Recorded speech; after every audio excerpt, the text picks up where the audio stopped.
Hello, everyone. My name is Christian Roberts. I'm the Director of Education at the Dallas Opera. I'm here with my fantastic colleague and co-host. Quo Johnson, Education and Company Culture Manager for the Dallas Opera. And we are coming through again with another episode of Taking the Stage with Kristian and Quo. One of the things we've started doing, and the things that we will continue to do is a land and people acknowledgement.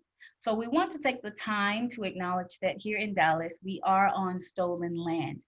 We are on the land of the Caddo, of the Comanche, and of the Wichita sovereign nations that faced horrible conditions, genocide, and were forcefully removed from their homes so that others can come in and settle the land and claim it as their own. One of the other things we want to make sure that we acknowledge is that people were stolen from their homes off the coast of Africa and brought here to Dallas and forced into free labor.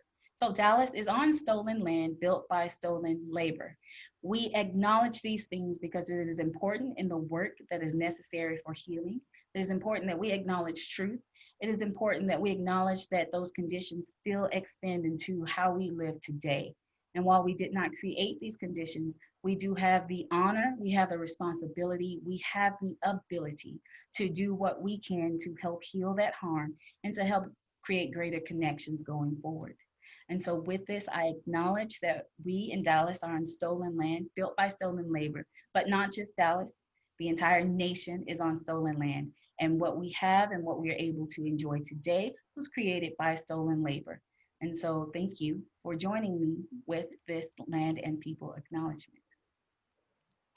Thank you, Quo. So we want to thank all of you for joining us today. Thank you always for tuning in. Thank you to the Dallas Opera for this platform. Of course, a shout out as always to our good friend, David Lomeli. Hey, David. Hey, David. And today, let's get to our guest. Now, we say this a lot, but I want to, we say this a lot. We always say that our guest is special, and all of our guests are special, and they have their own unique ways and unique work. And that is no exception for our guest today. Ma'am, will you please tell us who you are? I am Tracy Wilson, Director of Community Engagement and Education for Cincinnati Opera. And the crowd goes wild. So today, one of the things we want to discuss and focus on is the idea of community. Because I've had conversations with Tracy, Quo has had conversations with Tracy, and it is very clear that in the work that you do, that you have a handle on this, particularly the years of expertise working within opera, doing this kind of work, and being connected to your people, to your neighborhoods, and different types of connections that you make with different people, and in your neighborhood, outside of your neighborhood, in the general opera field, in the arts, period. So I guess one of the first things I want to ask is, how did you come to opera? Let's go to that first. That's a good question. Well, you know, it's funny because I was always in the arts. I went to a performing arts high school. I was really passionate about theater and performance.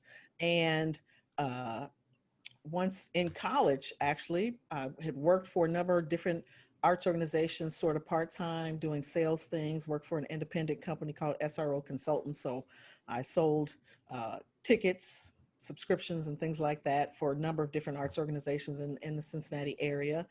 And then I did it part-time for Cincinnati Opera.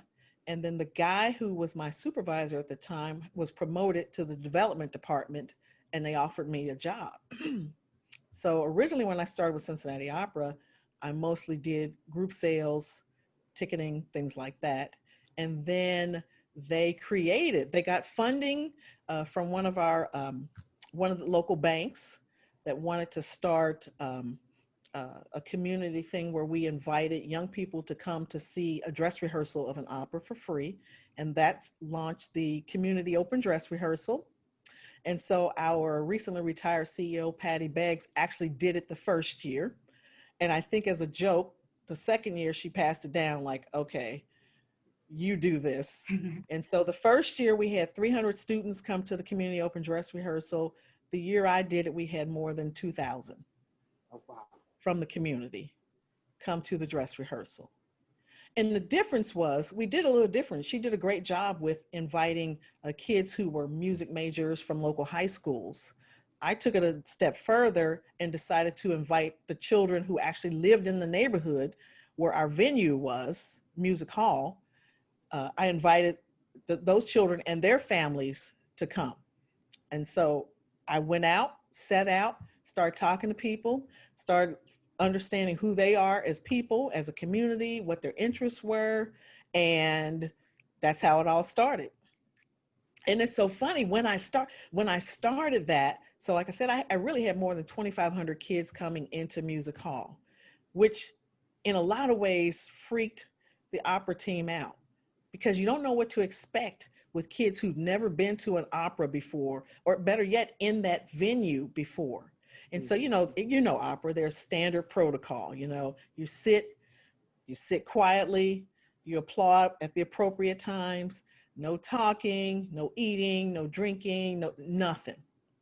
But what we found was kids were coming in and they were understanding the story and they're responding, they're laughing. Yes. They're, oh, look what he just did. Oh my God, he killed him, And so the artists actually appreciated that. They enjoyed that raw response. Yes. You know what I mean? They enjoyed it. And so people started to kind of let up a little bit, like, okay, this is the real deal. And so it became a tradition. And in fact, this year would have been the 30th anniversary for us doing the community open dress rehearsal.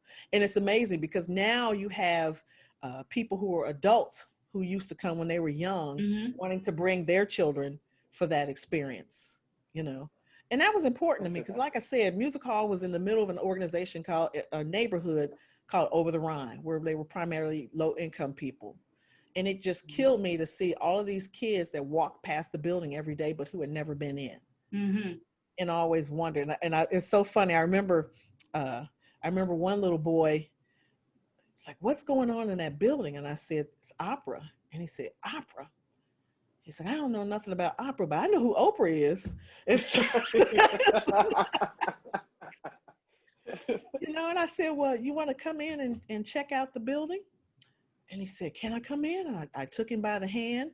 And, you got the ushers all lined up. And, back then you primarily had white ushers. They're looking like, does he have a ticket? I'm like, he's with me. And I said, will you hand him a program? They hand him a program. He walks into the foyer of Music Hall and he's like, wow, like this is huge. And he was like, how many beds do you think can fit in here?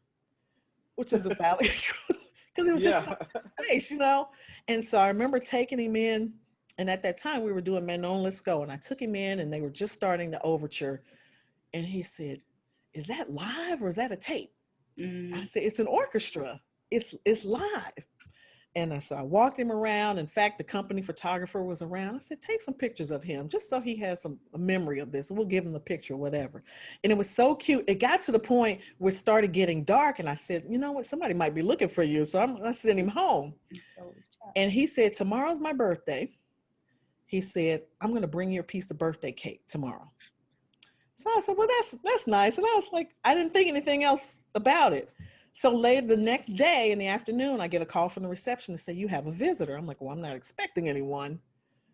I come out, it's him and two of his little sisters. He says, see, I told you I was going to bring you a piece of birthday cake. And that just hit my spirit. That just hit my heart. And that's why it's important. It's important to be there for kids, especially kids and families, and to connect with them and talk and have conversations, because you never know what impact you're going to have on them or what that experience is going to mean to them. At the time, I didn't think it was, for me, it was just like, hey, no problem. But for him, it meant something. And then to run into him as an adult, and he has children now, and for him to say, this is the lady that introduced me to opera for the first time. And is there any way I can bring my children? Absolutely. The door is open. Here's the date. Here are the tickets. That's all we need to do, That's all we need to do. So it's special to me. And you have to have, I understood that was a mission from God for me to be able to do that. Not everyone can do community work. Not everyone should do community work. If your heart and spirit is not in it, then you don't need to be in it. No. You know, it's not about, in the world of arts and opera, it's not about how many butts you can get in a seat. That should not be the first priority. That's an added bonus. Mm-hmm. If that happens, but that shouldn't be the priority, because it should be building relationships and connections, and in the same way that you do with donors, you know, and the effort that you put into, you know, getting sponsors and donors and your subscribers and things, you know, put into especially those communities that are not traditionally part of your community. You know what I mean? Who are right there, like right there. You can't leave people out who are literally right there at your front door. But then you have all these other people coming in with the nice cars and nice coats and outfits walking past. And the people live in the community feel like strangers in their own community. You can't do that. So that's how it all started. That's how I got started in opera. And you know, I definitely wanted to make sure that there were more people of color and that I wasn't the only one there. And it's a blessing from God. It's just pretty awesome. So in your role at Cincinnati Opera is? I'm the Director of Community Engagement and Education. Okay, I wanted to make sure that I got it right. You get people's titles right. Yes. Gotta make sure. Okay. And I kind of want to just expand on what you talked about a little bit, because there was so much in there. And one of the things that hit me the most is how you didn't even think twice when you saw this young man, and you were just like, well, come on in this house. Mm-hmm. And that's the attitude that, to me, that embodies this of cultivating the kind of space where people come in and feel comfortable to be in that space. Mm-hmm. And opera is well, we have been challenged to do that, you know, and usually it's left to the education and community engagement folks to do that. But what I find important is that the entire company takes that kind of attitude. Absolutely. And so that's one of the things that sort of jumped out at me. Even though community engagement might not be your cup of tea, right, but creating the environment as a company is a very important thing. When now he's comfortable coming to you and saying, "My children, can I bring them as well?" Mm-hmm. So I think that's huge, and it goes to it just goes to show you that you never know who you're talking to. You never know what one gesture is going to do. I would also look in that as, first of all, I think you were the perfect person to do that. I know you said you started in ticket sales and all of that. And the fact that you walked into the community and started talking to people to drum up interest and invite people into the house for your program, for the community dress rehearsals. A lot of times people don't know what that kind of work looks like. And the fact that you said, I had to get out there, I had to get on the ground, you know, and start moving and talking to people and walking through the neighborhood. A time before that, you and I talked one time, and you told me how you still have family in that neighborhood. Mm-hmm. So how has that influenced the way you work? Well, you know, the neighborhood is different now. It has been, they say redeveloped, but gentrified. Yeah. So a lot of the low income people in the neighborhood have been displaced. And so that's disheartening. It's different because before you can walk through, and I think we talked about this before, you know, just because you don't have money does not mean you don't feel like part of a community or family. And I appreciated that. I absolutely appreciated that, because, you know, you could walk down the street, because I don't drive, I take the bus. So I have to walk in and out of the neighborhood every day. Mm-hmm. And so just to walk down the street and see Miss Johnny on the stoop, hey, how you doing, girl? You know, the kids know you. And like I think I mentioned before, you know, there used to be a homeless shelter a couple of blocks down, but I knew all the guys, you know, on the bench. And, you know, when we do events in the park, I mean, we're right across from a school in the park. When we do events, they were the ones helping me set up. What do you need? I got you. You know what I mean? And you know what? you know, we would have food out there. We would give food to the community, the kids and them. And then I would also give those homeless guys tickets to the opera and walk them across the street. You want to check this show out? Come check it out. And here's the thing. It's not even about having them there for the entire performance, but to give them even an inkling of an experience. The amazing part is when they stay. You know, when you get to the intermission and they come out and you think, okay, there's going to be a mass exited out the door. And they're like, okay, when's the second part start? Because I need to find out what happened. You know what I mean? And yes, it's you know what I mean? Like, I need to know what he's going to do with this situation. You know what I mean? Or are they going to fall in love? Or is somebody going to die? You know? And it's funny to watch because we work with a lot of a youth organization. So usually, especially in the summer, community groups come with the kids and stuff. And I'll never forget seeing all of these activity directors like on their phones. Like, I'm like, what's going on? Like, everybody's on their phone all of a sudden. They say, yeah, we thought we were just going to stay to the intermission, but the kids want to stay, you know, so we got to call all these parents and let them know. Yeah, let them know. You know, and then just, you know, and for the kids to decide, oh, I get to dress up for this, but that it's not required. You know what I mean? Yeah. But for them, it's something special. So, and I don't care if they come in shorts and a t-shirt, as long as they come. You know what I mean? And it does feel good to be able to go through the neighborhood and just to invite people. Hey, come on over to my house. You know what I mean? Exactly. Just to invite them, to make them feel special. And I tell my team all the time, I said, this is their night. This is their VIP night. This is for the kids. It's their night. And, you know, I get in a lot of trouble because I'm like, the sponsors don't need to be roped off in their own private section. It doesn't need to be them and us. It needs to be, the sponsors can be there, but why not intermingle them within the kids? I think they'll have a better experience if they can sit next to a child and experience their reaction to what's happening on that stage, or just to be in that place. You know what I mean? So that's always been my constant battle with the development team. And now that's changed. They're like, you know what? You have a point, you know. I have to tell you, and Quo will vouch for this, we've seen that very thing happen where a ticket holder, a season subscriber will talk about the energy and the electricity coming off the young people, you know, from the high school across the street, sitting next to them, and how blown away they are by the reaction of young people to what they're seeing on stage. Right. And, you know, there's something to that. And Quo, you can back me on this. I mean, we've seen it. I'll go ahead.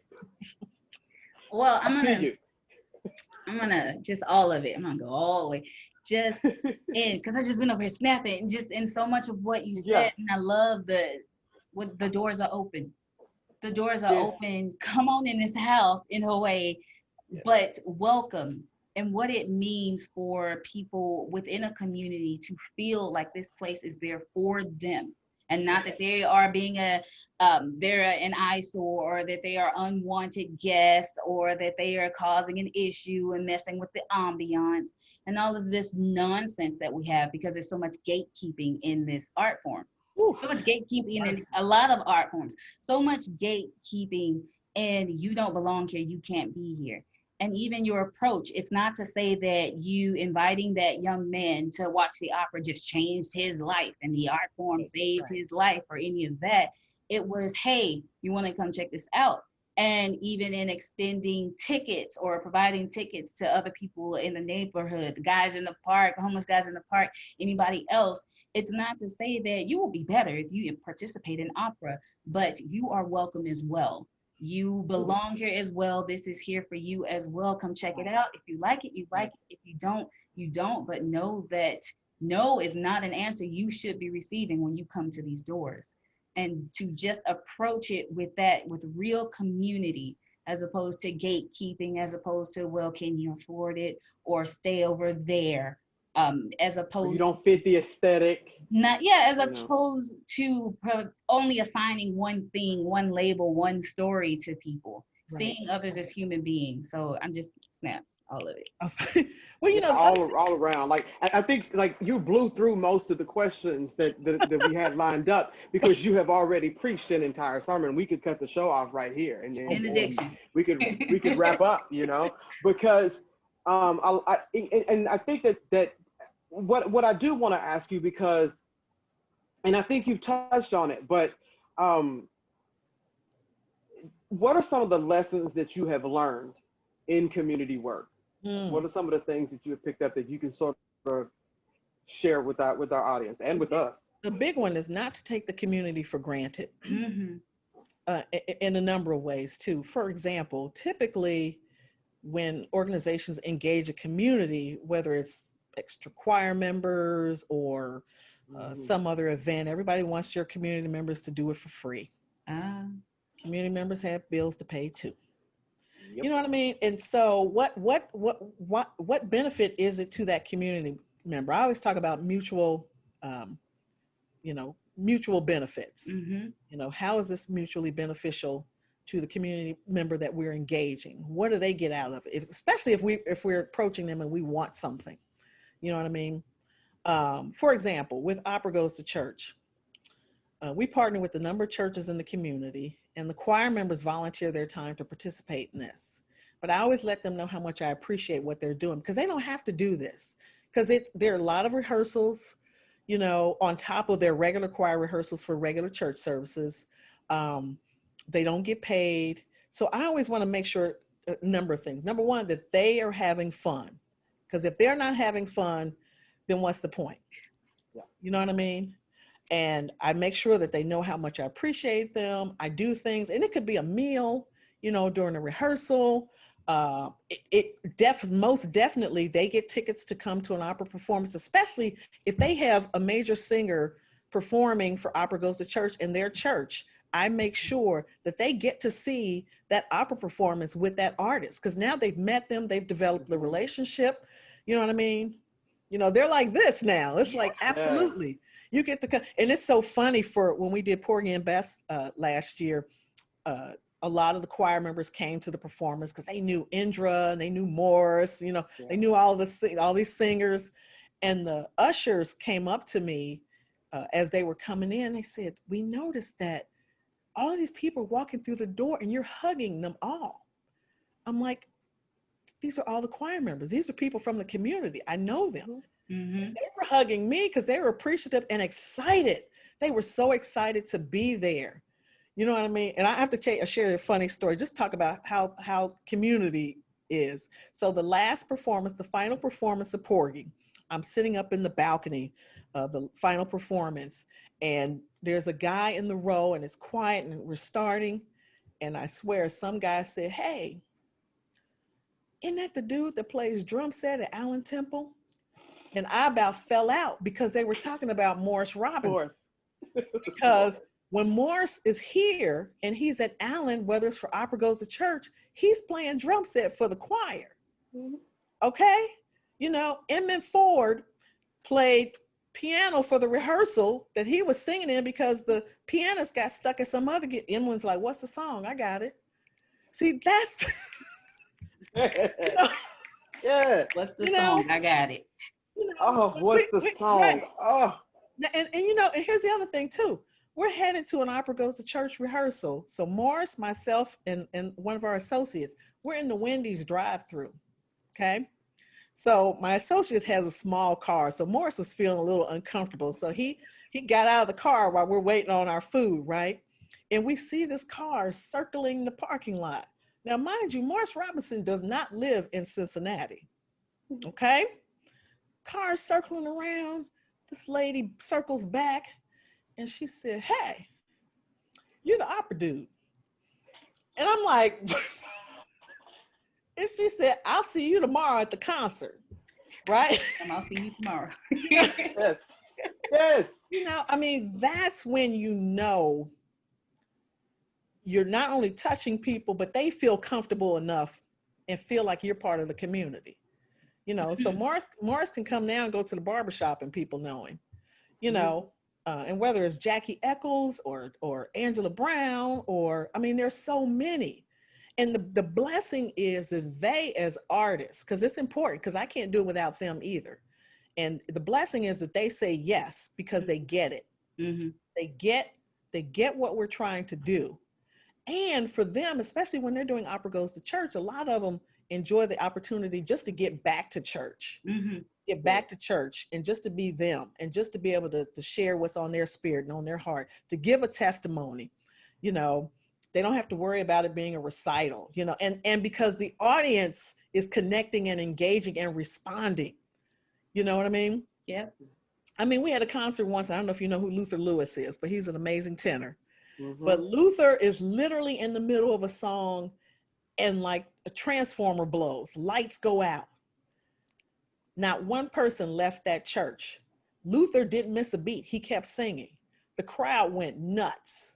We finished that concert along with Sarah Coburn in the dark. In the dark. You know what I mean? Because that community is committed. It's theirs. They feel like it's theirs. And that's something special. You don't take that for granted. When the community claims something, you do not take it for granted that they're going to. It's a blessing that they do. Mm-hmm. So there's that actually answers my next question, because I was going to say, why should arts organization value community work? Why should we value it?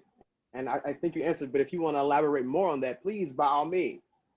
Well, you know, I think it's important in anything we do in arts to if you don't have a community, then you really have nothing. Nothing. You know, and you have a unique opportunity with arts to engage communities in so many different special ways. And you know, no matter what you're doing, you know, you can tailor things to certain communities. But here's the thing. Here's the important thing is to understand that they can't be one-offs. It is about building relationships.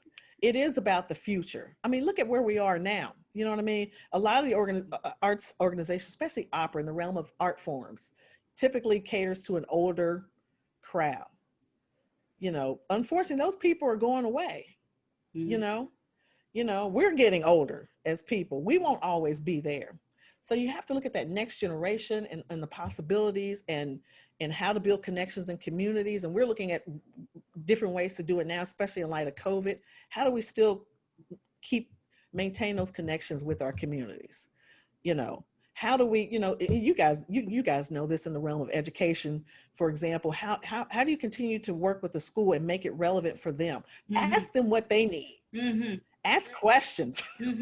You know, what do you need in this talk? Don't just make assumptions and start throwing things out there that are useless to them. And then be like, oh, you must not have really wanted it, and they don't want culture. You didn't want this? We gave you this. Or you didn't understand it. It was beneath you. I mean, it was art. Too far ahead of you.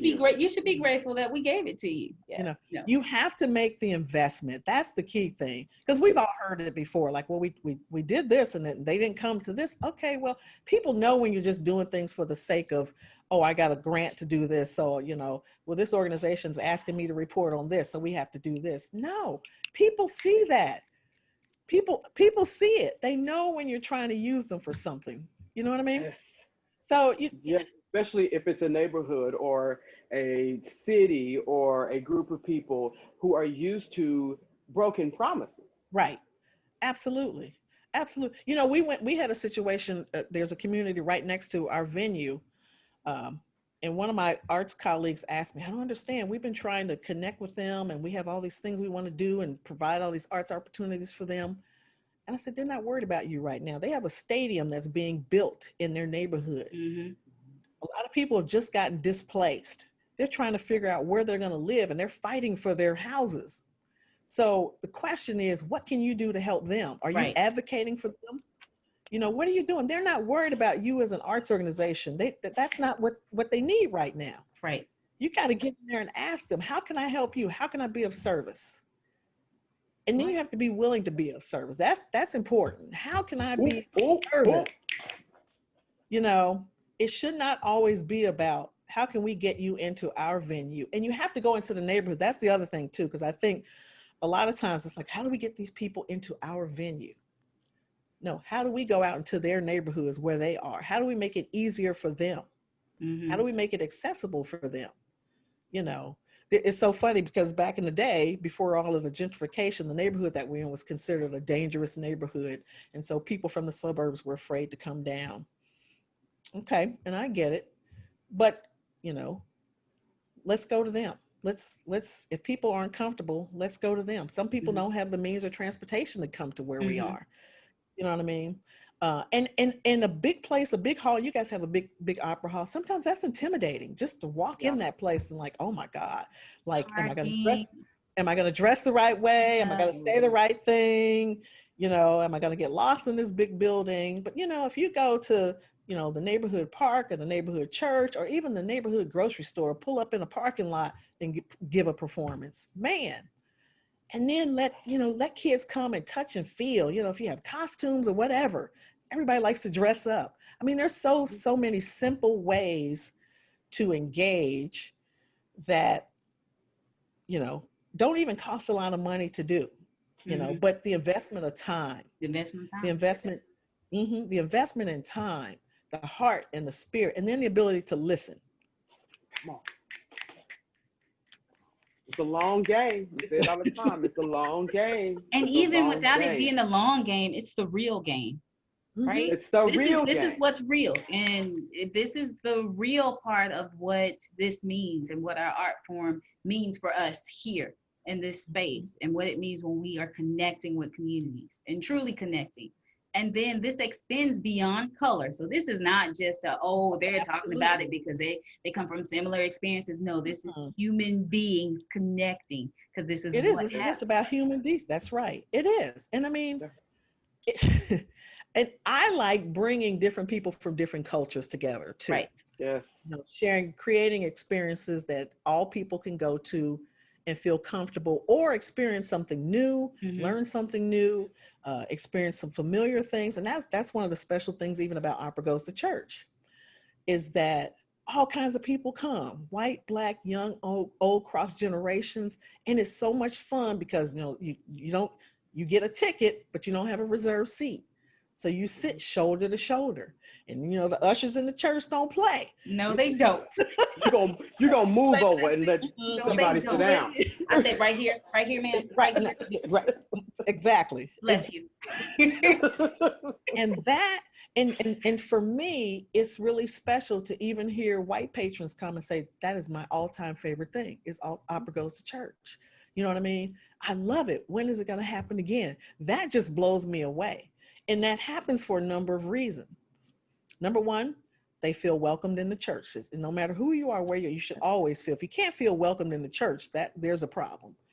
Amen. We got problems in some places, but that's another conversation. Amen and hallelujah. Well, right. But, you know, especially if they come to a Black church, they get to hear music they typically don't get to hear in their own churches in most cases. You know, if you're doing gospel music, it's a whole different experience. You have the freedom to express yourself. So if you like it, you might shout, you might stand, you might clap, you might dance, whatever it is. So they enjoy that experience. And I appreciate being able to provide that experience because I think everyone should experience multiple cultures. You shouldn't be limited to just the box that you're in a lot of cases. You should be able to explore and get out. And you should be okay with that. And people shouldn't judge you for wanting to have that opportunity. No different than Black folks singing opera. You know what I mean? If you feel like that's where you want to go and what your calling is, you should be given the same opportunities as anyone else. Those doors should be open. You know what I mean? And that's for everybody. Absolutely. I mean, and just to be able to enjoy it, I just love watching. I love watching people in the community or in audiences just genuinely enjoy an experience and not being restricted to expressing their enjoyment. You know what I mean? Because it's just natural. That's who we are as human beings. Yep. You know what I mean? You know, to shout out and say, oh my God, you're doing a magnificent job. I love it. You know, it's just that affirmation, that encouragement. I think for me, that's what's most important, you know? Just to say, hey, you've never experienced it before. If there's a way for me to make it happen, it's happening. No, I'm a person that shares resources. You know, I don't hoard resources or like, well, no, this is mine. So no, you can't be a part of it. Like, How can I help? You want to try it out? Let's do it. How can we help? You don't want to go by yourself? Let's go together. Let's go together. Let's go together. You know? And that's something that Quo always says. She talks about togetherness and how together that we can heal. And even though, sometimes the work might feel daunting, or we find ourselves in a new virtual environment and trying to find new ways to connect. But if we work together, Mm-hmm. great things can happen. Absolutely. And that goes with the social justice work, the activism and all of that stuff as well, because we didn't get here by ourselves. Mhm. We didn't come here by ourselves. So of course we need to work together. So Quo, what are your thoughts? One, of course, like snaps, complete snaps, but it's the very simple process of going back to the basics, the simple process of going back to what matters. And I think that is a part of the reason why, one, we're all in education. And a lot of times education means younger students or younger children, younger people. But there is this kind of energy that comes with being in that group or being with that group. And I believe it reminds us of the very simple, very basic, this is fun. This is exciting. What is happening? I don't know what's going to happen, but I want to stick it through. I want to see what that means. And I think that is why so many patrons actually do enjoy seeing younger audiences enjoy opera. But at the same time, all of us being in education, we know that that is a complete circle. So as we share the information, the experiences of opera with other communities, with other audiences, they are also teaching us. They're also educating us as an organization in what matters. It should be that way, and we should be listening in that way so that we can receive that knowledge, we can receive that feedback, so that we can get this is kind of crazy, but get this, so that we can get to the point where we allow the communities to help shape the organization. And that is something that a lot of people actually fight when it comes to opera, because they're like, oh, we got all these contracts, we're years in advance and all these things. It's like, did the community provide any input in that? And community, yes, geographic community, but did your community, did your opera community and those you're wanting to serve, not to just reach, not to just entertain, but those you're wanting to serve, did they have a hand in shaping what that means? And so as we go through this process of saying that we want to serve communities with the Great Awakening, as I've been calling it, and everybody's like, oh, we have to do better and we have to reach more of the communities, and what do we do and how do we stop these things? Well, one, stop these things. And then two, go and actually engage on a level that creates vulnerability, that allows organizations to be shaped, that allows your work to be shaped by the needs of those you're wanting to serve, because that makes such a difference. And it does create that environment where you're walking down the street or you're walking anywhere. And Kristian says it all the time. She'll go somewhere, it's like, that's the opera lady. Exactly. I think people think my name is Opera Goes to Church. All the Opera Goes to Church. Yeah. But you know what, Quo, you're absolutely right. Especially in terms of, first of all, you have to take away the barriers. And those barriers that we get so tied up in sometimes, in terms of our art form and the quality it has to come through as. For example, if you are, I remember this. I remember when we did Margaret Garner and we wanted to use a community choir.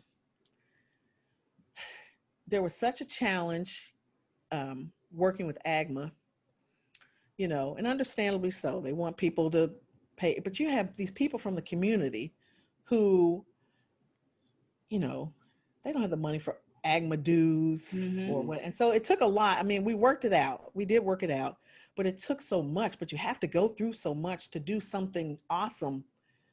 You have to go all these hurdles and things to do something that could be really impactful and make people feel welcomed. Just to welcome, you gotta go through all these hoops. You just spoke an entire word, and it's a rabbit hole that I will not go into on this show. But it is the absolute truth. But it will be addressed. But yeah. But it will be addressed. Well, It could take a minute to unpack that, but it really is. And things that were put in place for good and there are good things about them, can sometimes get in the way of other things that are doing good. And Mm-hmm. I think what you said, by the fact that you guys were able to work it out, Work it out. that's the thing. That's the thing. We have to be willing to bend and be nimble and be more flexible in our approach. And um, and speaking of that, I want to talk about this because you've been at your organization for a long time, Mm-hmm. and you have been in this field for a long time. And during that time, I won't say how long. That's your business to tell if you want to. But I say this all the time. We are not talking to a rookie on this show and today, because this is somebody who has had to change with the times, okay, Mm. and to change the ways in which you have engaged with your community or introduced opera. So I want to talk about the flexibility that is needed, particularly over the span of time that you've been doing this, because a lot of people don't like to bend. And I know that in education and community engagement, we don't have a choice but to bend That's right. Things change on a regular basis. Even the every day. best well-laid plan changes. I'll give you an example. This just, in fact, right before COVID, back in last fall, we did a program with Adrian Dandridge called This Little Light of Mine. And it was a residency program. And the plan was to work with high school girls. And we had already planned with one of our community partners to work with high school girls. And they were she was gonna do vocal lessons and things like that. And then they were going to perform in part of her show. Okay. So our coordinator, our partner coordinated with some folks. And then what we ended up getting were some elementary level young girls. So, and it's so funny because, we were like, okay, what do we do with this? Adrian was amazing. She was like, you know what? We'll make it work. And I'm telling you what, it was one of the best things that we could have done. It had such a dynamic impact on those young girls because they were like, oh my God, like, they didn't really know a lot about opera, but Adrian was so welcoming and engaging. And we had to change the study guide and the plan and everything to accommodate the young girls. But man, the parents were just amazed. Some of these girls came out of their shell. The parents were like, oh my God, like she's singing. Like that's all she's been doing is talking about this experience. They had a 2-week residency with her. So it was a valuable experience and opportunity. And I'm telling you, we rolled with it. And you do that all the time, especially, if you're dealing with choirs, communities, whatever, you have certain expectations. You get to a venue, for example, the churches, and it depends on the church and what they have available. They might not have a lavalier in that church. You roll with it. You work with it. Yes. What I mean? You might have to change the set because a song might not be working. You go with it. You know what I mean? And you can't get uptight about it. You can't get uptight. 2 things you can't do. You can't get uptight about it, and you can't go to someone else's venue and tell them how to run things in their house. Even though it may not be the way you do it, maybe the microphone doesn't sound quite like you would want it to sound. This is their house. Now, you can ask permission to make a suggestion, but you just can't go in there changing the furniture around. Like, well, we need this here. Is it okay? Especially in a pulpit. You just don't go in. Yeah, you don't stuff around. Don't do that with the pulpit. That is set up. You can't. You got to ask permission, and and I always tell people you got to get in good with the church secretary. If you don't have a good relationship with the church secretary, you can forget it. And I don't care what church it is. I don't care if it's a white church, black church, what denomination. If you don't have a good relationship with that church secretary, you can forget it. If you don't even share the information with them first, even if you're working with the minister of music, if the church secretary is not aware of it, it's not going to happen. It's not. Just a little insider tip when you're working with church. Yeah, she's trying to help y'all. There's insider tip. And you have to know the right people and to bring as many people in the loop as possible. Because sometimes you end up in a silo and it blows up. Right. Yeah. Right. But you also have to be humble. You have to be wise and humble. Because everything's not perfect. I'm not a perfect person. I've been at this for 35 years. So I've learned a lot of things on the way. I've had some great mentors and some people who've had to snatch me back and say, slow your roll. Yeah. And you know, you have to be able to appreciate that and understand if people are doing it in the right spirit, you know, it'll be valuable information. One of the blessings I've had, my interns tell me this all the time. And this really blew my mind because you guys may have met Jamani, but she's our now she's an education manager, but she was our education community engagement associate. And I watched her put on a workshop, you know, full blown day-long workshop, you know, and she asked me to be one of the speakers there. And I'm watching her. Things are coming into play. And I'm like, wow. And I said, Jay, you're really doing a great job. And she looked at me and said, well, I had a good teacher. And I'm like, that just hit my spirit. Yep. Like, wow. And you never know what people are paying attention to. Mm-hmm. One of the things I do in the summer, I always take my interns on we have touring meetings. We have walking meetings.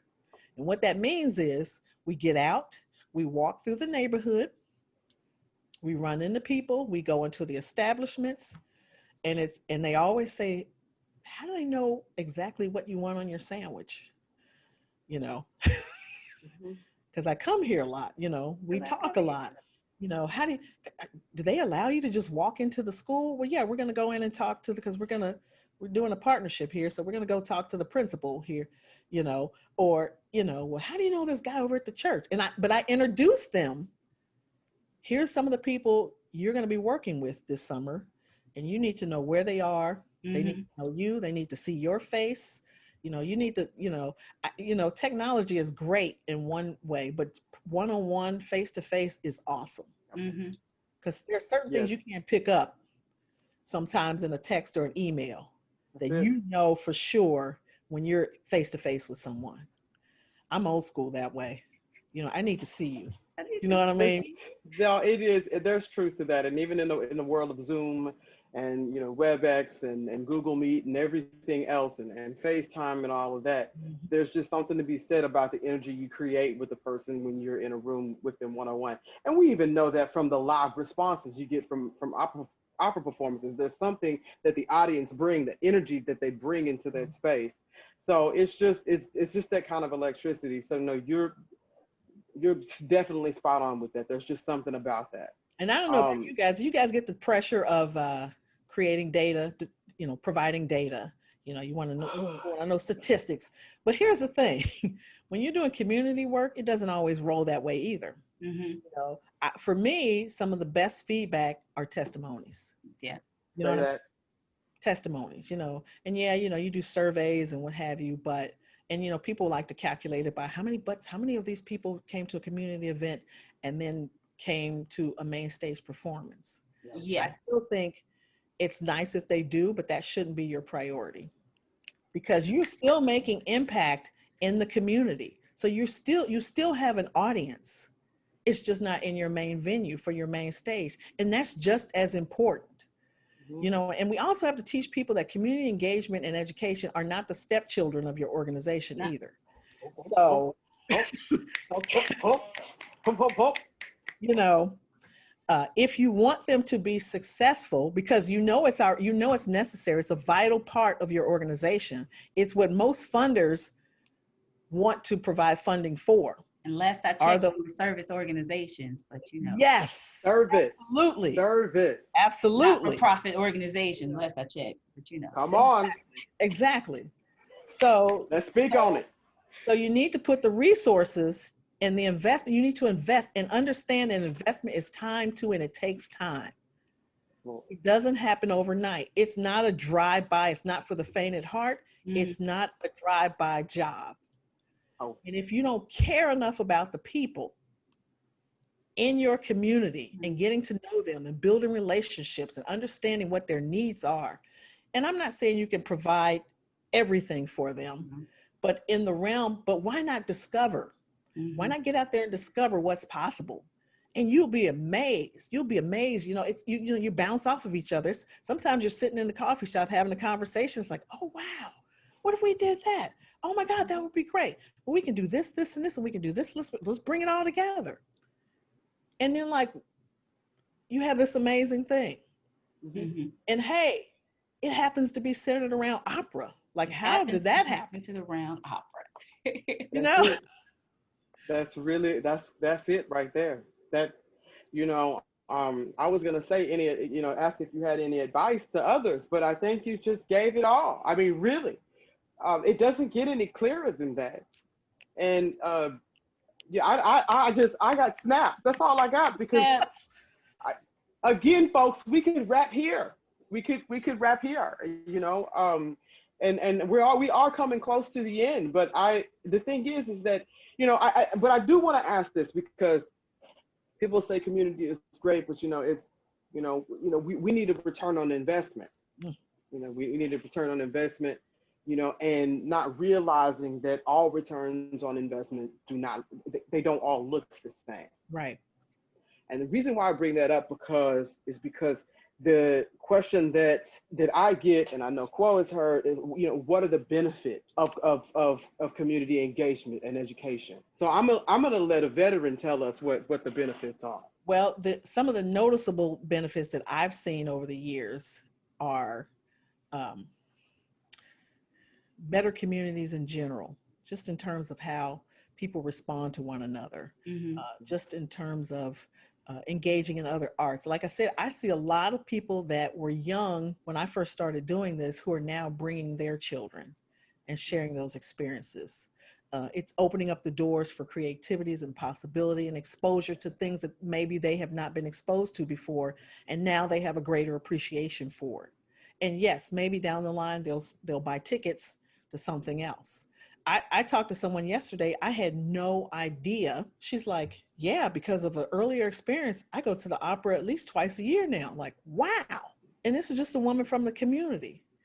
So you don't know, and then even in terms of job opportunities, if you look at young people and where they may end up, where, they may go to school, go to high school, college, and then maybe they're into set design or on the administrative aspect. And I'll tell you this, we have a position open now. It's amazing to see. We have a position open in community engagement and education as an associate. It's not a high paying job, but the number of people who have been applying for it is blowing my mind. Because they are truly engaged and interested and want to do something special. They want to do something that's meaningful. You know what I mean? They want people to feel good about their experiences, and they want to feel good about being able to share and to engage. And that's important. So yes, I understand that the whole return on investment in the dollar sense, and absolutely we need as much funding as we can get. But if you don't have people interested and committed or feel like they can even be a part of this, then it's all in vain. What's the point? Yep. What's the point? That's it. I have nothing left to add. Quo. Well, I want to say this too, though, but even as a veteran, I want to say this, and I mean this sincerely. I have learned so much from you guys, and I'm always looking at other folks in the education and community engagement realm. I'm always listening. So sometimes if I'm in a meeting, I'm just sitting back and listening and absorbing, because it's always good to learn new things, and people have new ways of doing it. And it's cool to ask questions and not to fear, yes, like I said, I am a veteran, but I'm a learner as well. You know what I mean? So in fact, Kristian, I need to set up another meeting with you about some of the things you're doing in your education program as well. So I've already talked to we can talk. Yeah. I want to set up a full-blown meeting, because I've already talked to Jamani, and we have some questions for you as well. But I'm always Let's do it. And that passion, and that's what I want to, because if I'm gone tomorrow, I feel good about the commitment and the passion that's out there from you guys and other folks who are in this realm of community engagement education, because it's real. You know what I mean? It's the real deal. And it is about the people and sharing the art form, and just to be able to kill those stigmas about the art, about opera in general. Yes. You know what I mean? It should be accessible, because it's storytelling. You know what I mean? And we all have stories. We all have stories. You know what I mean? You know, It's all it is. I love listening to stories, creating stories. You know, this is who we are as people. You know what I mean? Yes. And even the tragic stories can be Mhm. impactful in some way if Oh, yes. shared in the right format. And Mhm. opera is a perfect way to share some amazing stories in full effect, Full effect. in Oh, grand yes. ways and small ways. We have that ability in the form of opera. So, and white stories, black stories, LGBT story, whatever it is. So let's put it to good use for the good of people. And there's so many, you know, and this is a way to engage because people are always interested in what other people are doing or saying. And let's not take that for granted. You know, let's not assume that because it's a story with primarily African Americans that white folks won't be interested in, vice versa. But let's Mm-hmm. do it in a way that is connected and brings community together.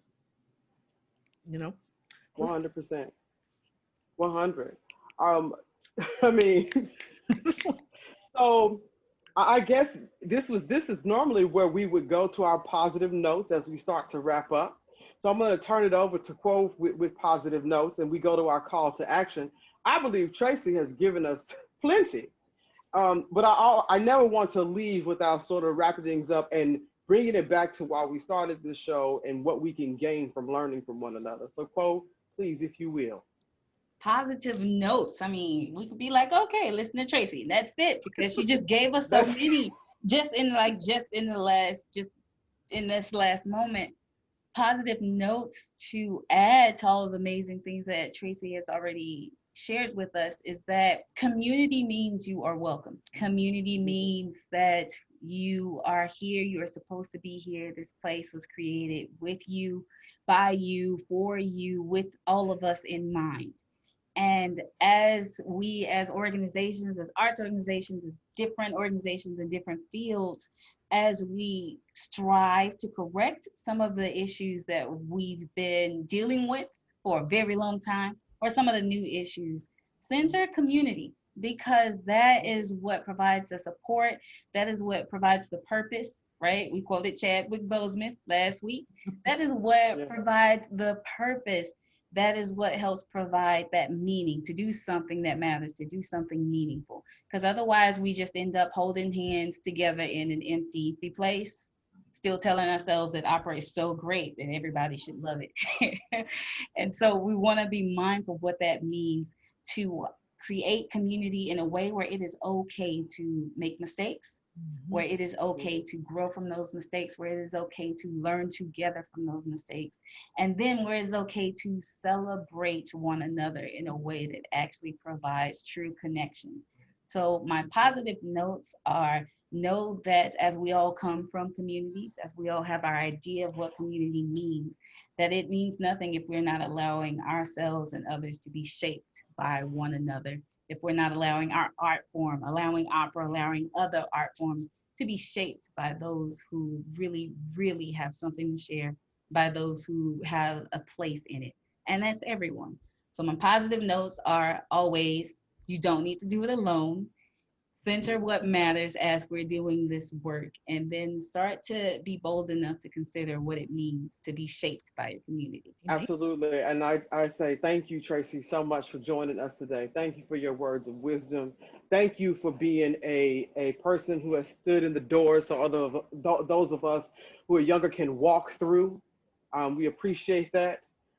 There I always say that I stand on the shoulder of giants, and Mm-hmm. I know that without people like you, Quo, and I would not be here. Mm-hmm. I can say the same of, and I will shout out to Marjorie Anderson Clive the same way. Without her, I would not be here. So I want to I want to acknowledge that and thank you for your words of wisdom, and thank you for your light and for your willingness to go all in. For the warmth you just exude, you know, and for the humility as well. There's nothing like it, and it is something that is so desperately needed in the world right now. And I think there's nobody that's watching this that would disagree with that. I would also like to remind everyone that we will be doing a healing circle on Saturday, September 12th at 1 p.m. Central Time. So please, by all means, that a link to that will be in the description please join us. We would love to have you there. Tracy, you are absolutely welcome to join us. I'll be there. Other than that, we're going to wrap up, folks. And thank you all for joining us. Again, thank you to the Dallas Opera. Thank you for Cincinnati Opera Yes. for letting us have Tracy. And thank you so much for the work that we all do. We definitely in the arts are in this together. We need to be working together. And it looks like Tracy and I will be working together. So I look forward to that. So without any further babbling or anything from me, folks, thank you so much for joining us. Thank And we will see you. you next time. Much love to you. Thank you both.